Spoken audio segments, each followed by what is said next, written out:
जावेद मियांदाद का एक छक्का और नसीम शाह के 2 छक्के क्रिकेट की तारीख में याद रखे जाएंगे। उस दिन वाकई आपके ज़हन में था कि अफगान खिलाड़ियों ने मोहम्मद आसिफ से मिसबिहेव किया था?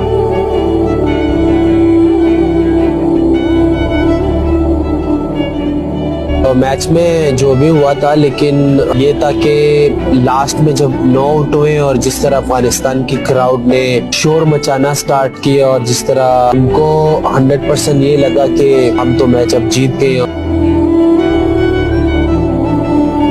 और मैं ऐसे खड़ा होके ऐसे क्राउड को देख रहा था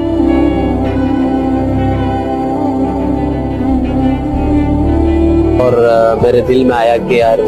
जो भी हमारे लोग पाकिस्तानी बैठे थे और बिल्कुल ऐसे लग रहा था कि उनके चेहरों पे लग रहा था मैच हार गए। मायूसी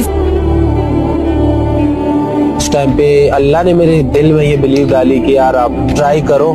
और आप कर सकते हो।